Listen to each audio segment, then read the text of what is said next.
이 시간에는 우리 다 같이 말씀 봉독하시도록 하겠습니다. 여호와는 나와 빛이요 나의 구원이시니 내가 누구를 두려워하리요. 여호와는 내 생명의 능력이시니 내가 누구를 무서워하리요. 악인들이 내 살을 먹으려고 내게로 왔으나 나의 대적들 나의 원수들은 그들은 실족하여 넘어졌도다. 새 군대가 나를 대적하여 진을 칠지라도 내 마음이 두렵지 아니하며 전쟁이 일어나 나를 치려 할지라도 나는 여전히 태연하리로다. 내가 여호와께 바라는 한 가지 일 그것을 구하리니 곧 내가 내 평생에 여호와의 집에 살면서 여호와의 아름다움을 바라보며 그의 성전에서 사모하는 것이라. 여호와께서 환난 날에 나를 그의 초막 속에 비밀히 지키시고 그의 장막 은밀한 곳에서 나를 숨기시며 높은 바위 위에 두시리로다. 이제 내 머리가 나를 둘러싼 내 원수 위에 들리리니 내가 그의 장막에서 즐거운 제사를 드리겠고 노래하며 여호와를 찬송하리로다. 여호와여, 내가 소리를 내어 부르짖을 때에 들으시고 또한 나를 긍휼히 여기시사 응답하소서. 아멘. 이 시간은 강사님을 소개해 드리도록 하겠습니다. 정창덕 목사님, 목사님은 말씀을 통해 영성을 일깨우시고 블록체인 융합에 대해서 4차 산업혁명의 미래에 대해 포럼과 세미나와 강의를 통해서 한국의 많은 지도자들을 일깨우고 계시는 지도력을 발휘하고 계신 분이 믿습니다. 오늘 이렇게 귀한 분을 모시게 되어서 큰 영광으로 생각합니다. 목사님께서는 단국대 학부 과정을 졸업하시고 연세대 대학원 석사 과정을 졸업하시고 미국 캘리포니아 주립대학교에서 석사 과정을 졸업하시고 카이스트로부터 공학 박사 과정을 졸업과 함께 또 공학 박사 학위를 취득하셨습니다. 전 고려대학교 과학기술대학 교수이시고 2006년 제10회 대한민국 비즈니스 대상을 산자부 장관으로부터 수상하셨고 2015년부터 17년까지 강릉 영동대학교 총장을 역임하셨으며 2015년부터 17년까지 안양대학교 총장을 역임하셨습니다.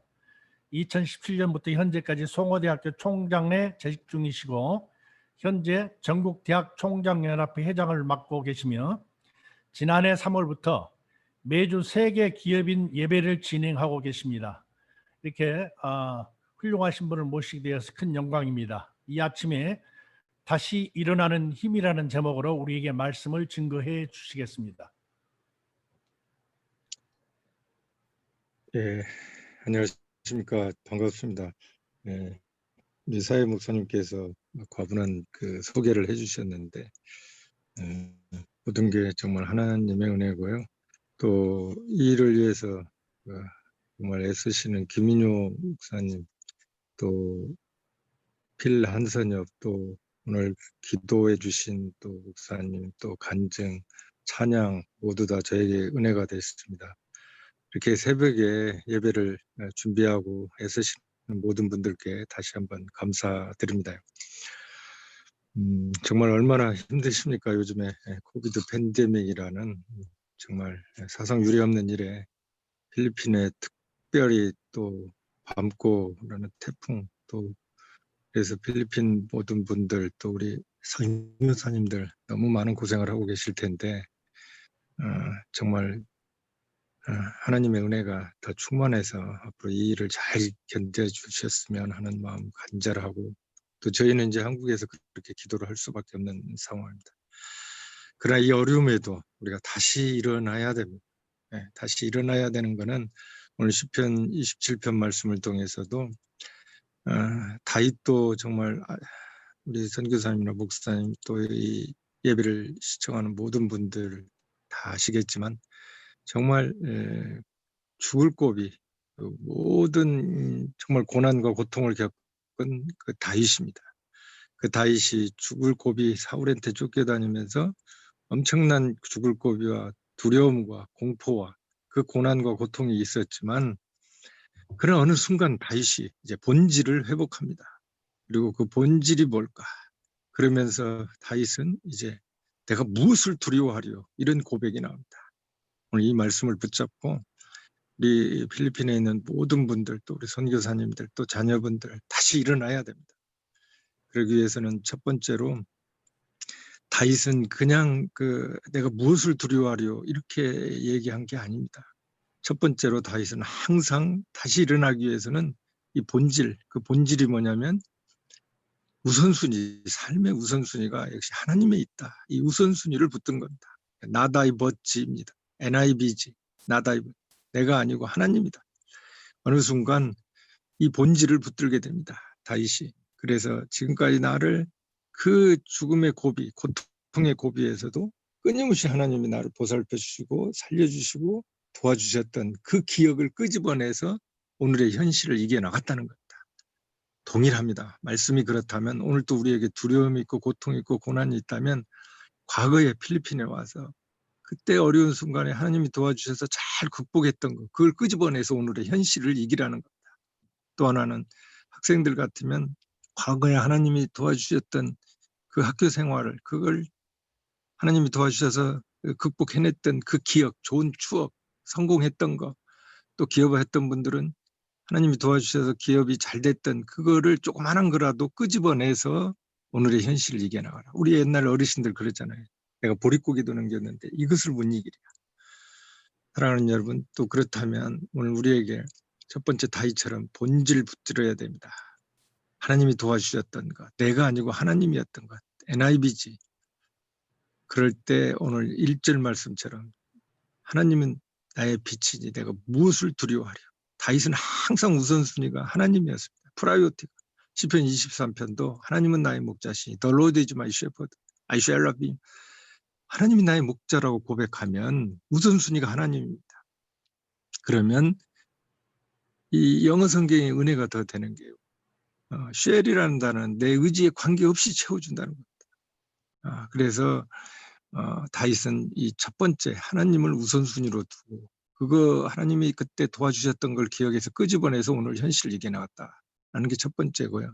두 번째, 우리가 다시 일어나기 위해서는 정말 말씀을 붙들어야 됩니다. 여호와의 집에서 오늘같이 이렇게 새벽기도 예배를 통해서 오늘 4절 말씀을 보면 여호와의 집에서, 여호와의 집, 바로 이런 예배, 교회, 또 선교 현장 이런 걸 통해서 배터리가 재충전 받더니 말씀으로 재충전 받아서 일어났다.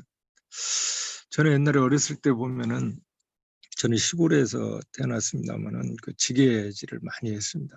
지게질하는 어르신들 보면 그 많은 짐이 있어도 딱 일어날 때 보면 작대기를 딱 짚고 일어납니다. 오늘 우리가 여호와의 집에서 말씀을 붙들고 말씀의 지팡이로 내 어깨에 있는 코비드 팬데믹이라는, 또 정말 질병이라는, 선교 현장에서 고통이라는 그 짐이 엄청나게 있다 할지라도 이 지게질 때 지팡이를 짚고 일어나듯이 말씀의 지팡이를 내려 짚고 오늘 이 현실에서 다시 일어나야 됩니다. 저는 사실 그 여호와의 집을 놓쳤을 때가 있었습니다. 지금도 아까 기도하신 우리 목사님 말씀처럼 저도 많은 회개를 해야 되는 부분이고 회개를 하고 있습니다. 저는 이제 전북 임실 관촌에서 어렸을 때 이렇게 자랐습니다. 저는 5학년 때까지는 공부를 정말 너무나도 못했고, 그런데 5학년 때 설상가상으로 아버님이 돌아가셨습니다. 저희 집은 정말 광야가 시작됐습니다. 집에 아무것도 먹을 것도 없고 7남매인데, 그래서 관촌교회 그때 우리 김동박 목사님이 저를 거의 키워주셨습니다. 교회에서 먹고 자고, 또 지금도 그 교회 생활을 생각하면 너무 행복했던 순간입니다. 요즘에 제가 이제 조금 죄송한 게 지금 다리가 약간 왼쪽 다리가 다쳐서 약간 기부스를 한 상태인데요. 요즘 곰곰이 생각해 보면 누워서 어떤 때는 그때 교회 생활이 너무 행복했다는 생각이 듭니다. 그때 목사님께서 계속 여호와의 집에서 말씀으로 저한테 용기와 희망과 소망을 주셨습니다. 중학교 갈 형편이 안 돼서 서울의 제기동의 병마이 공장에 갔습니다. 그래서 1년 동안 이제 벌어가지고, 근데 그때 너무 공장 생활이 힘들었습니다. 밤 12시까지 일하고 새벽 3시, 4시에 일어나야 되고, 그래서 같이 고향에서 저희가 6명이 갔는데, 하루는 우리 달룡이란 선배님이 밖에서 너희들 다 나와라, 이런 지옥 같은 데 있지 말고 다 취직시켜주마.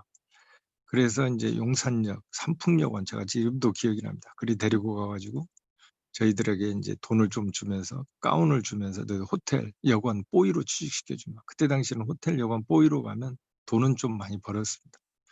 그리고 다른 형들은 이제 다 갔는데 제가 시간상 다 말씀드릴 수는 없지만 저는 이제 그때 여호와의 집 목사님의 말씀이 생각이 납니다. 좁은 길을 가라. 그랬습니다. 좁은 길을 가라. 그 돈 많이 벌고 또 여관 호텔에 가서 정말 자기가 즐길 수 있는 것들도 많이 뭐 술, 담배도 배우겠죠. 그런 넓은 길이 있지만 그 좁은 길, 우리는 지금 선교의 현장에서도 그렇고 좁은 길을 가는 겁니다. 아무리 넓은 길이라 할지라도 끝이 안 좋으면 안 가야 될 줄로 믿습니다. 저는 그때 공장 생활 힘드는 길이 좁은 길이지만 끝이 영생이고 천국이고 보람이고 가치가 있다면 나는 그 길 가야 된다. 그리고 다른 형들은 다 갔는데 저만 혼자 다시 공장으로 가서 정말 막 두들겨 맞고 도망갔다고 그래가지고 그러나 어찌됐든 하나님의 은혜로 1년 동안 공장 생활을 잘 하고 다시 관천중학교를 들어갔습니다. 하나님께서 놀라운 은혜를 부어주셨습니다. 제가 갑자기 전교 1등을 하니까 학교에서도 어, 반장을 시키고 또 학생회장을 시키고 막 그랬습니다. 그때부터 저는 이제 공부라는 걸 조금 하기 시작을 했습니다. 제 시간상 다 말씀드릴 수는 없고 어찌됐든 이제 중학교를 졸업하고 고등학교를 대학교를 가야 되는데 대학교 갈 고등학교 갈 형편이 안 됐습니다. 그래서 우리 이제 전주에 있는 유장수 저희 담임 선생님께서 저를 이제 공고에 가서 취직을 해라. 그래서 전주 공고를 들어갔습니다. 공고 2학년 때 한전이라는 뭐 그때는 이제 학력 제한이 없어서 시험을 봤는데 하나님의 은혜로 또 그때 많이 뽑았습니다. 제가 합격을 했습니다. 정말 제가 한전에 가보니까 제가 거의 어린 나이들. 어찌됐든 한전에 다니면서 장학금을 받으면서 학교를 또 다니게 됐고 85년 10월 달에는 저는 서울대학을 안 나왔습니다만은 서울대학에서 시험을 봐서 2명을 뽑는데 제가 어떻게 하나님 은혜로 뽑혀서 정부하고 한전에서 일본에 또 이렇게 연구소하고 와세다 대학하고 도시바 연구소에 또 공부를 좀 시켜주었습니다. 90년대 똑같은 시험으로 또 합격을 해서 미국에 이제 공부를 또 시켜줬습니다. 근데 미국에 있을 때 폴 목사님이 너 신학 공부도 하고 목사가 돼서 한국에 가서 목회나 해라. 근데 그때는 그게 귀에 들어오질 않았습니다. 제가 자만한 때였습니다. 여호와의 집을 많이 놓쳤을 때입니다. 내가 일본도 갔다 오고 미국까지 왔는데 내가 뭘 못하겠느냐. 이런 자만심에 꽉 차 있었습니다.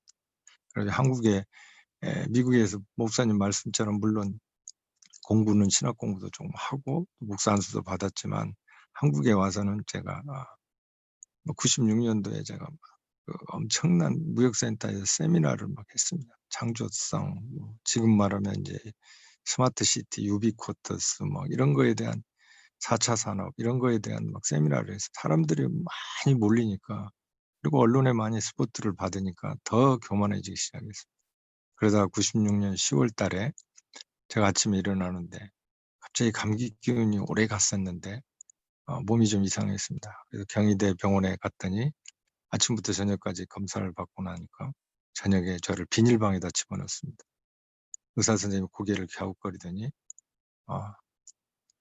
빨리 큰 병원으로 가야 된다고 했습니다. 물론 경희대 병원도 훌륭하지만 여의도 성모병원으로 가는 도중에 제가 감염이 돼가지고 제가 이 치료를 받아야 되는데 병실에 있었습니다. 아무것도 먹지 못하고. 그런데 이제 의사 선생님께서 제 병명을 얘기를 안 해줍니다. 근데 막 저희 친척들, 저희 형제들이 막 울고 오는데 나중에 저희 동생이 그럽니다. 형님 준비하십시오. 뭐냐 그랬더니 급성 골수성 백혈병 3개월밖에 살지 못할 것 같다. 힘듭니다. 골수 맞는 사람도 없답니다. 저한테는 정말 암담한 시기였습니다. 하나님 살려주십시오. 하나님 도와주세요. 아무리 기도를 해도 저에게는 아무 희망이 없었어요. 그때 저희 어머님이 오셔서 제 손을 잡고 하나님만 붙들어라. 그리고 눈물을 툭툭툭툭툭 떨어지시는데 마음이 찢어지는 것 같았어요. 저희 어머님은 제가 중학교를 못 간다니까 동네에 데리고 다니면서 얘 좀 중학교 넣어주세요. 고등학교 좀 넣어주세요. 다니다가 저희 동네 분한테 따기를 맞았거든요. 네 자식 가르칠 생각 말고 빛이나 가봐라. 그때 제 어린 마음에 어머님 제가 나중에 성공에 돌아오셔서 미역국에 쌀밥 원 없이 접수해 드리겠습니다라고 떠났는데 어머님보다 제가 먼저 죽는다고 생각하니까 마음이 찢어지는 것 같아요. 정말 그때 정말 처음으로 울었습니다. 성경에서 그럴 때 우는 자는 복이 있다고 그래서 우는 자는 장례식장에서 정말 우는 자일까요? 정말 어떤 분노에 찬 울음일까요? 아니면 어쩌면 지금 선교사님들처럼 내가 죄인으로소이다라고 울는 그 울음, 베드로처럼 정말 선교사님들처럼 이웃을 사랑하기 때문에 우는 울음, 주님을 사랑하기 때문에 우는 울음, 아마 그 거룩한 울음이 우는 자는 복이 있다 해서 우는 자일지도 모른다. 저는 그런 울음을 울어본 일이 없거든요. 저는 그때 처음으로 병실에서 울었습니다. 하나님, 제가 잘못했습니다. 잘못했습니다. 저는 제가 죄인이라고 진짜 울어본 일도 없고요. 남을 사랑해서 말로만 그랬지 정말 울어본 일도 없습니다. 주님을 사랑하기 때문에 그 골방에서 처박혀서 우는 일도 없었습니다. 그때 제 옆에 있는 친구가 저한테 성경 구절 하나를 탁 던져줘요. 너는 나를 누구라는. 누가복음에 있는 말씀입니다. 그렇습니다. 오늘도 거기 성경에 보면 뭐 엘리야요, 뭐요, 막 얘기를 합니다. 예수님은 관심이 별로 없습니다. 오늘 또 예수 그리스도를 믿으면서 우리가 엘리야처럼 예수님을 선지자의 한 사람으로 생각하고 또는 어떤 사람은 예수님을 4대 성인으로 한 사람 생각하는 사람들이 있습니다. 사랑하는 여러분, 신앙은 1대1의 관계입니다. 우리는 성경에 대한 것, 하나님에 대한 것은 많이 알아도 하나님을 모르고 예수님에 대한 걸 알아도 예수님을 모르고 사랑에 대한 건 알아도 사랑을 모르는 우리에게 직격탄으로 오늘 또 물어보고 있습니다. 주님은 너는 나를 누구라 하느냐. 저한테도 지금도 물어보고 있습니다. 제 대답이 투명하면 제 신앙이 살아있는 거고 지금도 제 대답이 희미하면 저는 죽어있는 신앙일지도 모릅니다. 베드로에게 물었던 그 질문, 너는 나를 누구라 하느냐. 신앙은 1대1의 관계. 저는 마지막으로 어차피 죽을지도 모르는데 주는 그리스도시요 살아계신 하나님의 아들입니다. 라고 고백을 했는데 몸이 뜨거웠다 찼다 뜨거웠다 찼다 하면서 한 일주일 후에 제 몸이 다시 조금씩 좋아지기 시작했습니다. 그때부터 뭘 먹기 시작을. 그리고 나서 이제 13층으로 제가 항암 치료를 받으러 이제 올라가게 됐습니다. 할렐루야. 이건 하나님의 정말 은혜였습니다. 그리고 제가 시간상 다 말씀드릴 수는 없고 어찌됐든 그렇게 항암 치료를 몇 번 받고 제가 어차피 죽을지도 모른다 생각해서 경기도 양평에 이제 있는데 플러신학에서 공부한 우리 이 목사님이랑 또 정수철 목사님 훌륭하신 분들이 팀 목회를 하자는 거예요. 저희 집에다가 옆에다가 이 목사님들끼리 팀 목회를 하자고 교회를 얻어놨어요. 치유교회를. 근데 그 두 분 목사님은 워낙 훌륭하신데 이제 외국으로 또 가시고 제가 그 교회를 맡게 됐습니다. 지금 환자 입장인데 아시다시피 백혈병은 항암 치료 받으면 머리가 다 빠지지 않습니까? 먹고 토하고 막 먹지를 못하고 하는 상황인데 어쨌든 그 상황에서 그 교회를 맡게 되는데 뭐 성도님이라고 해봐야 두세 명분이 없죠. 예. 그래서 이제 양수리 시내로 나왔는데 우리 이옥순 권사님이 시내로 나가자고 시내에서 이제 치유교를 계속 예배를 드리는데 여호와의 집에서 제가 환자다 보니까 뭐 환자들이 몰리는 거예요. 그래서 50명, 100명, 150명 이제 노숙자들까지. 그런데 이제 일반인들하고 노숙자들하고 환자들하고 막 섞여 있으니까 불만이 많은 거예요. 그래서 제가 그때 일반인들하고 다른 분들은 가까운 교회로 가십시오. 그리고 제가 노숙자들만 데리고 폐교를 하나 제가 양평 용문에다가 하나 사가지고 거기서 이제 그분들과 같이 생활을 하면서 계속 예배를 드리기 시작했습니다. 물론 이제 학교는 그때 당시 교수였으니까 휴직을 한 상태였습니다. 그러다가 제가 그분들하고 생활을 하다가 제가 병을 잊어버렸습니다. 저는 성경에서 마른 손 환자에게 손을 내밀라 말씀이 은혜가 됩니다. 그분은 석수장이 직업인데 손을 내밀으래요. 내가 지금 힘든데 전도하래요. 선교하래요. 봉사하래요. 손을 내밀으래요. 내밀매 나았더라. 저는 그 성경 말씀이 지금도 너무도 좋습니다. 저는 어찌됐든 그것을 또 체험한 사람이에요. 노숙자들하고 계속 생활하다가 그거를 한 10년 동안 어떻게 다 하다건데 저희 아내가 정말 고생이 많았죠. 지금도 집사람이 3년 전에 사실은 소천했지만 제가 너무 미안한 마음이고 정말 집사람한테는 정말 지금도 마음 아픔. 사랑하는 여러분, 오늘 다윗처럼 다시 일어나야 됩니다. 저도 그때 다시 일어나려고 몸부림쳤습니다. 제 힘으로 일어난 게 아닙니다. 정말 하나님을 첫 번째 우선순위로 두고 두 번째 여호와의 집에서 우리 도둑자들하고 같이 장애인들하고 같이 뒹굴다 보니까 하나님이 일으켜 주신 것. 이거는 저희가만 일어나라는 법이 없습니다. 우리 선교사님들, 특히 한선엽 또 모든 분들도 동일하게 하나님의 은혜가 넘칠 줄로 믿습니다. 저는 그래서 어쨌든 시간상 그 뒤로는 다 말씀드렸고 제가 10년 전에 또 완치 판결을 받았습니다. 정말 하나님의 은혜고 지금까지 목숨을 연장시켜준. 그래서 저는 지금 하나님 일을 정말 많이 해야 될 사람입니다. 그래서 제가 필리핀도 많이 갔었던 이유가 제가 이제 비즈니스 선교로 기업인들을 한 20명씩 데리고 이제 기업인 예배를 저희가 서울에서 좀 제가 드렸습니다. 목요일마다. 이 휴일날은 각자 교회로 가시라고 그러고 저는 이제 휴게소 교회 같이 많은 숫자도 아니고 기업인들 처음에 한 50명, 100명, 150명 해서 제가 예배를 드리고 지금은 이제 제가 계속은 못 드리고 있습니다만은 그러나 기업인들하고 간간히 예배를 드리고 있습니다. 그래서 필리핀에 갔던 것도 제가 이제 하나님이 주신 은사가 이 4차 산업혁명, 스마트 시티, 무슨 유비쿼터스 뭐 이런 쪽 인공지능 이런 쪽이다 보니까 이제 필리핀에서도 그런 도시 같은데 시장님들하고 이제 같이 세미나도 하고 계약도 하고 우리 기업들을 소개시켜주고 또 그 기업분들하고 같이 필리핀의 빈민촌에 가서 조그마한 큰 것도 아니고 이런 사역도 조금 했던 이제 그런 일입니다.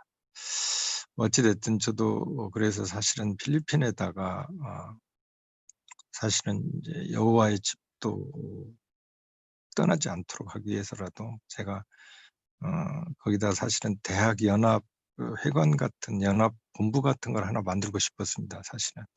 그래서 세이브에 있는 CTU 대학에서도 제가 한번 특강도 하고 세미나도 하고 클락 쪽에 족슨 대학 또 마닐라 쪽에 이제 올레이션 칼리지인가요? 거기서도 잠깐 이제 졸업식 때도 갔었습니다만은 제 얘기는 필리핀 대학과 그리고 한국에 있는 대학들이 필리핀에다가 각 대학의 특이한 과들 저희 학과는 공연 영상 케이팝 학과 같은 게 있거든요. 아까 우리 관중한 자매 굉장하던데 그런 것을 저희가 뷰티 학과나 해놓고 또 뭐 예를 들면 명지대학은 무슨 과 각 대학마다 이렇게 해서 필리핀에 우리 선교사님들하고 같이 하는 그런 선교 연합대학을 하나 세우면 참 좋겠다라는 그런 생각을 요즘 가지고 있습니다. 그래서 사실 제가 거기다 지려고 이렇게 자금도 조금 준비하고 이렇게 한다가 사실은 이 코로나 때문에 제가 지금 들어가지를 못하고 있는데 어찌됐든 그런 일들을 해야 됩니다. 선교사님들 정말 힘드시겠지만 다시 일어나야 됩니다. 다윗처럼 우선순위 하나님을 붙들고 두 번째는 여호와의 집에서 말씀으로 재충전받고 다시 일어나야 되고요. 마지막 세 번째는 7절에 보면 부르짖는 기도입니다. 저는 늘 기도를 얘기할 때 우리 학생들한테도 그 얘기를 합니다. 와, 내가 나를 모르기 때문에도 우리 기도해야 된다. 한번 기도를 해봐라. 하나님 5천만 원만 주십시오. 일주일 동안 기도하다 보면 어느 순간에 아닙니다. 5천만 원 아닌데 4천만 원만 줘도 되겠습니다. 예를 하나 들어서 제가 이렇게 말씀을 드립니다. 자기도 자기를 모른다는 거예요. 그래서 우리가 기도를 해야 된다. 그리고 저도 시골의 그 사선대 임실 관천에 흙탕물일 때는 물고기가 안 보입니다. 그러나 물이 쫙 가라앉은 물고기가 보입니다. 우리가 막 새벽 기도를 하다 보면 흙탕물과 같은 내 마음의 욕심과 탐욕과 내 자아가 있을 때는 물고기 같은데 문제의 본질이 보이지 않습니다. 그러나 기도하고 하나님과 연결돼서 계속 부르짖다 보면 그 흙탕물과 같은 내 자아가 쫙 가라앉을 때 물고기 같은 본질이 보일 줄로 믿습니다. 말씀을 정리하겠습니다. 오늘 우리는 다윗처럼 다시 일어나야 됩니다. 첫째는 우선순위 하나님을 붙들고 나 다윗 벗지 내가 아니고 하나님 예수 그리스도. 두 번째는 여호와의 집에서 배터리가 재충전받지 말씀으로 재충전해서 일어나야 되고, 마지막으로는 부르짖는 기도로 우리가 일어나야 됩니다. 기도하시겠습니다. 잠깐. 하나님 아버지 감사합니다. 이 방송을 통해서 시청하고 있는 모든 분들 다시 일어날 수 있도록 주님 도와주시옵소서. 우선순위 하나님을 붙들고 여호와의 집에서 말씀의 지팡이로 일어나고, 그리고 부르짖는 기도로 다시 일어날 수 있도록 주님 도와주시옵소서. 예수 그리스도 받들어 감사하며 기도드렸습니다. 아멘. 아멘. 아멘.